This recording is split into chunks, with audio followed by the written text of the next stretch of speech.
ख्वाजा दुनिया में 60 और 70 की दहाई में बेशुमार नए लीडर पैदा हुए।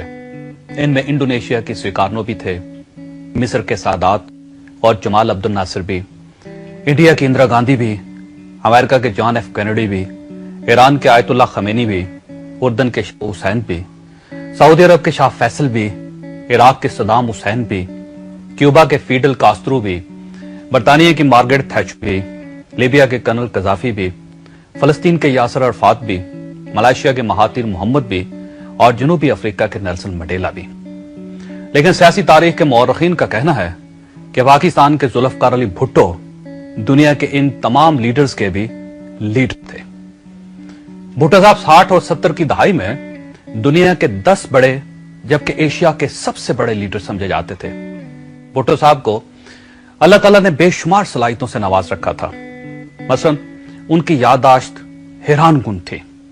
उन्हें पूरी पूरी किताबें और 400 सफ़ात की फाइलें जुबानी याद होती थी। वो टेबल टॉक और अवामी जलसों से डील करने का फन भी जानते थे।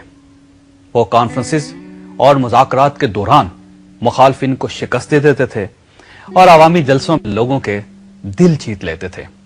और वो बेइंतहा हाजिर जवाब भी थे। आप उनकी हाजिर जवाबी के 2 वाकयात मुलाहिजा कीजिए। भुट्टो साहब वजीर खारजा की हैसियत से 1963 में अमेरिका के दौरे पर गए। वहां सदर कैनेडी के साथ उनकी मुलाकात हुई। सदर कैनेडी भुट्टो साहब की जहानत से बेइंतहा मुतासर हुए और उन्होंने भुट्टो साहब से कहा, अगर आप अमेरिकन सिटीजन होते तो आप इस वक्त अमेरिका के वजीर होते। भुट्टो साहब ने फौरन जवाब दिया, सर मैं अगर अमेरिकन होता तो मैं अमेरिका का वजीर ना होता, अमेरिका का सदर होता। कैनेडी ने भुट्टो साहब से कहा, आप इस वक्त व्हाइट हाउस में हैं और व्हाइट हाउस दुनिया का पावर हेडक्वार्टर है। भुट्टो साहब ने फौरन जवाब दिया, और दुनिया का पावर हेडक्वार्टर इस वक्त मेरे पांव के नीचे है। भुट्टो साहब सोते भी कम थे, खाते भी कम थे और ब्यूरोक्रेसी की सुनते भी कम थे। पाकिस्तान में नाज़रीन 30 साल तक लीडर्स ने गरीबों, किसानों, मजदूरों और हारियों की बात की। लेकिन भुट्टो साहब पाकिस्तान के पहले लीडर थे जिन्होंने हारियों, मजदूरों, किसानों और गरीबों के दुखों को आवाज दी, जिन्होंने इन्हें फर्श से उठाकर सीने के साथ लगा लिया।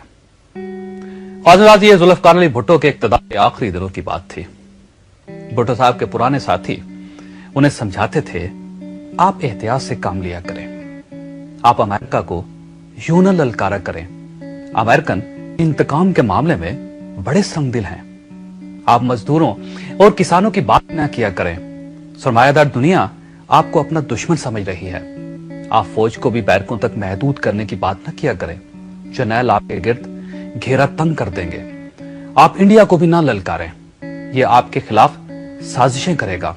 और आप ताजरों, सरमायादारों और मजहबी वॉरलॉर्ड्स के बारे में भी बातें ना किया करें, ये लोग आपको कम्युनिस्ट मशहूर कर देंगे। भुट्टो साहब के साथी ने कहते थे, आप जरा सी एहतियात कर लें, हालात के साथ जरा सा समझौता कर लें ताकि सिस्टम चलता रहे। लेकिन भुट्टो साहब अपने साथियों को हमेशा ये जवाब देते थे कि मेरा दिल भी मुझे हालात के साथ समझौता करने के मशवरे देता रहता है। मैं भी चाहता हूं अमेरिका के मामले में, सरमायादारों के मामले में, फौज के मामले में और मजहबी जनूनियों के मामले में एहतियात किया करो। लेकिन फिर जब मैं लाड़काना, लाहौर, पेशावर और नौशकी के गरीब हारियों, मजदूरों और किसानों को देखता हूं तो मैं बेबस हो जाता हूं और मैं अपने आप से कहता हूं, जुल्फकार अगर तुमने भी समझौता कर लिया तो इस गरीब कौम का मुकद्दर कौन बदलेगा, इनका साथ कौन देगा। गरीबों के वो ख्वाब जिन्होंने भुट्टो और मोहतरमा बेनजीर भुट्टो की पलकों में जन्म लिया था, क्या वो ख्वाब आज भी ताबीर की तरफ सफर कर रहे हैं? क्या पाकिस्तान पीपल्स पार्टी भुट्टो के पाकिस्तान को भुट्टो का पाकिस्तान बना पाई और क्या बना पाएगी?